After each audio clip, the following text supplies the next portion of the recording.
नमस्कार समाज टीवी को आपन को स्वागत करुछि मु रोहित कुमार नियाल। राज्य सरकार गरीब और असहायक पई अनेक कल्याणमूलक योजना करूछंती किंतु वास्तव चित्र किछि अलग कथा कहूछि।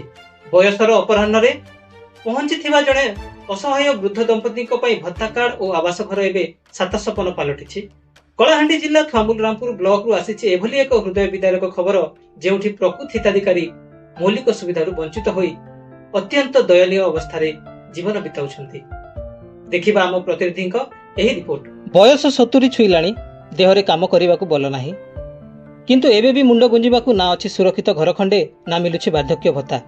ए होछंती कलाहांडी जिल्ला थामुल रामपुर ब्लॉक पाड़ेपदर पंचायत मुंडीघाटी ग्राम अंतर्गत दुरेशपदर पड़ार बासिंदा डमु गौड़ और तांको पत्नी रेवती गौड़ 69 वर्षीय डमु और 74 वर्षीय रेवती योग्य हिताधिकारी होइथिले मध्य आज पर्यंत सरकारी भत्ता कार्ड एवं आवास योजनार वंचित रहिछंती। फलरे सेमानंको दैनंदिन जीवन अत्यंत कष्टसाध्य होई पड़िछि। सरकारक कल्याणमूलक योजनार मूल उद्देश्य हेउछि प्रकृत गरीबंक निकटरे सहायता पहुंचाइबा किंतु एही दंपतिक क्षेत्र में नियम जेमिति बाटबणा हो जाइछि। एही घटना सामना को आसिबा परे अंचलवासी तीव्र असंतोष प्रकाश करिसंती। पाड़ेपदर पंचायत सरपंच पंचायत निर्वाही अधिकारी पीओ एवं थामुल रामपुर ब्लॉक प्रशासन तुरंत घटनास्थल परिदर्शन करने को साधारण दाबी होइछि। मानविक दृष्टिकोण विचार करी एही असहाय दंपति को विलंब न करी भत्ता और आवास योजना रे शामिल करने को ग्रामवासी दाबी करिसंती। परिचय टिक दियम। रेवती गौड़। आपनकर बयस केते हला? 70। भत्ता नहीं, किछि नहीं, घर नहीं, गोटे चौला का खाउछु। आपण सरपंच को जणाइथिले कि? हां जणाइलु। डॉक्यूमेंट देथिले? हां देली। किछि करि देले के सरपंच? नहीं। जे आपण एबे केनता ही कि ना चलुछन आपण के घर अछि कि? हां केरे गलगला रे। घर नहीं कुड़िया नहीं। हां घर नहीं कुड़िया नहीं, गोटे चौला का खाउछु। एबे आपण सरकार के एवं ब्लॉक प्रशासन के काना दाबी रखुछन? घर मिलु भाता मिलु। घर मिलु भाता मिलु केनता कर चलबु हमें?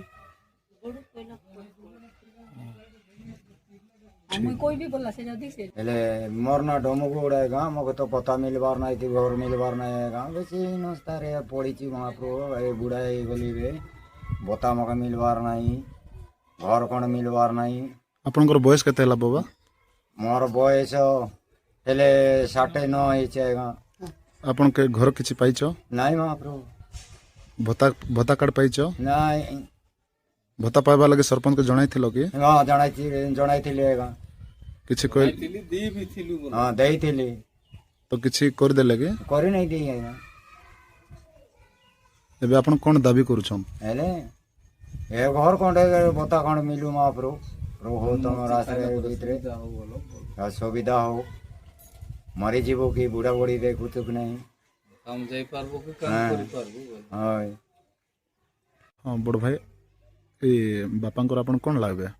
ये मन मोना होछि सदेव गौड़ मु पंचायत पाड़ेपदर जिला कलाहांडी थामुल रामपुर ब्लॉक एवं मो ना सदेव राउत बापांकर ना स्वर्गत मन गौड़।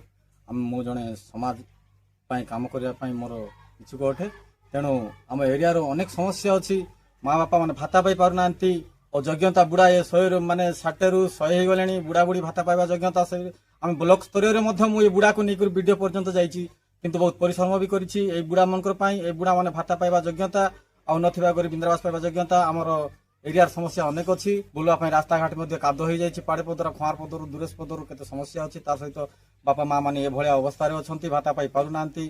तेणु ये समस्या गुड़ी को राजनीति नेतागण एवं आम पंचायत जो सरपंच अच्छा सहित आम पीओ महोदय पंचायत अच्छा तार सहित आम ब्लॉक लेवल रे वरिष्ठ कर्मचारी महोदय मैंने अच्छा। तेणु ये बुढ़ा मान जो समस्या अच्छी से हटाई मो एरियावासी जमी सुविधा पाइबे एरियावासी गाँव में उन्नति हे बापा माँ जो भाया सुस्थ सबल किसी दिन बंचवा पर्यंत सरकार भाता पाई से पाई ना। तेणु करा जाऊ बोली मु निवेदन अनुरोध करुछि।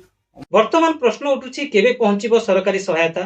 प्रशासन केबे एही वृद्ध दंपति को गुहारी सुनिबो ताहा देखिबाकू बाकी रहिला। थामुल रामपुर सुभाष कुमार नायकଙ୍କ रिपोर्ट समाज टीवी।